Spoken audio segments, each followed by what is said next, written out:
Halo semuanya, perkenalkan nama saya Togi Renardo, mahasiswa dari Universitas Bina Nusantara kelas D5BA Sistem Informasi. Pada kesempatan kali ini, saya ingin memaparkan pengalaman saya mengikuti sebuah proyek yang menurut saya sangat berharga, yaitu gotong royong mewujudkan akses air bersih dan sanitasi layak di masyarakat. Proyek ini tidak hanya sebuah kegiatan sosial, tetapi juga bentuk nyata kontribusi kami sebagai mahasiswa terhadap pencapaian SDGs nomor 6, yaitu menjamin ketersediaan air bersih dan sanitasi yang layak bagi semua orang. Melalui kegiatan ini, saya tidak hanya belajar tentang masalah air bersih dari sisi teori, tetapi juga melihat langsung kenyataan di lapangan. Bagaimana masyarakat berjuang untuk memenuhi kebutuhan dasar yang bagi sebagian besar dari kita mungkin terasa biasa. Latar belakang masalah. Air bersih adalah hak dasar setiap manusia, namun kenyataannya tidak semua orang dapat menikmatinya. Data dari WHO dan UNICEF tahun 2023 mencatat bahwa lebih dari 2,2 miliar orang di dunia masih hidup tanpa akses air minum yang aman.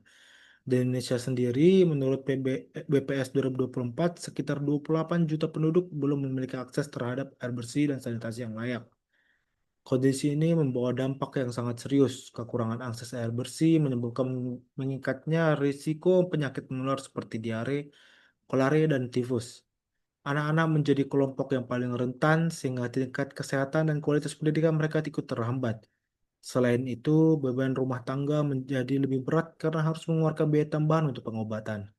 Yang lebih memprihatinkan, masalah air bersih ini seringkali diperburuk oleh rendahnya partisipasi masyarakat dalam menjaga sarana yang sudah ada.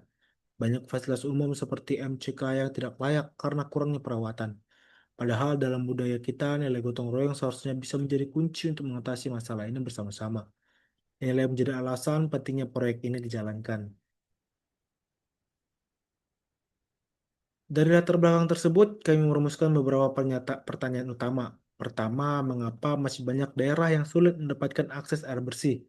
Padahal pemerintah sudah berupaya membangun infrastruktur.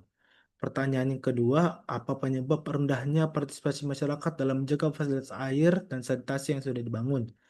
Pertanyaan ketiga, bagaimana nilai gotong royong dapat dioptimalkan untuk mendukung pencapaian SDGs nomor 6? Dan yang terakhir, bagaimana para mahasiswa dapat berkontribusi secara nyata, bukan hanya sebatas melakukan penelitian atau memberikan saran, tetapi benar-benar hadir di tengah masyarakat sebagai bagian dari solusi.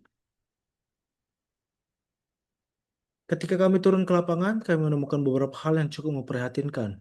Yang pertama, sumber air yang digunakan masyarakat masih jauh dari pemukiman dan kualitasnya rendah.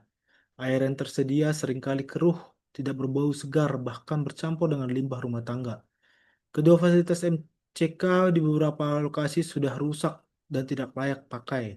Akibatnya, sebagian masyarakat masih melakukan buang air besar sembarangan atau menggunakan sungai yang sebenarnya tidak layak. Ketiga, kesadaran masyarakat tentang perilaku hidup bersih dan sehat atau PHBS masih terbatas. Beberapa keluarga masih belum terbiasa mencuci tangan dengan sabun atau menjaga kebersihan air minum mereka. Dan yang keempat, ada masalah teknis seperti distribusi air yang rusak dan keterbatasan peralatan untuk memperbaikinya. Namun yang lebih penting, kami menemukan bahwa masyarakat merasa fasilitas ini bukan tanggung jawab mereka, melainkan hanya milik pemerintah. Jadi rasa kepemilikan sangat rendah, sehingga partisipasi dalam perawatan pun minim. Temuan-temuan inilah yang menjadi dasar kami dalam menyusun solusi yang lebih tepat. Berdasarkan permasalahan tersebut, kami menawarkan 4 langkah utama sebagai solusi. Yang pertama, rehabilitasi sistem air bersih. Kami akan membersihkan bak penampungan, memperbaiki pipa yang rusak, dan menambahkan filter sederhana agar air lebih aman dikonsumsi. Kedua, perbaikan fasilitas MCK. Kami akan melakukan pengecatan ulang, memperbaiki saluran pembuangan, dan memberikan edukasi agar fasilitas tetap terjaga.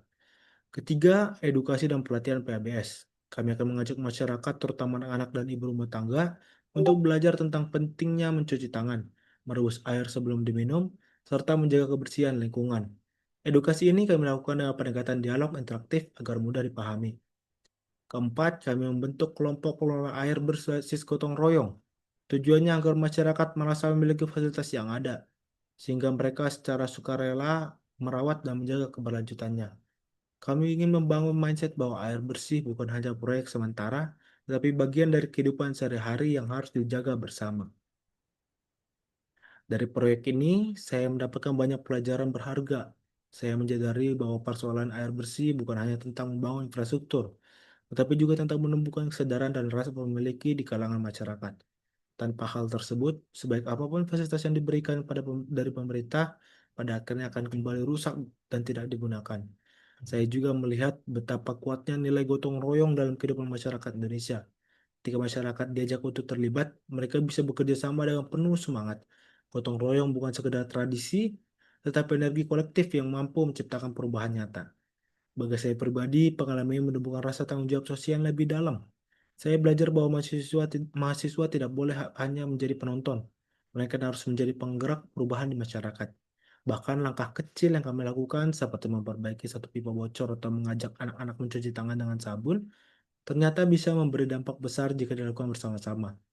Refleksi ini mengajarkan saya bahwa perubahan menuju masyarakat yang lebih sehat dan sejahtera memang tidak mudah, tetapi sangat mungkin dicapai jika kita mau memulainya dengan konsisten dan bergotong royong. Demikianlah presentasi yang dapat saya berikan. Jika ada kesalahan kata ataupun kekurangan, kiranya mohon dimaafkan dan sampai jumpa kembali.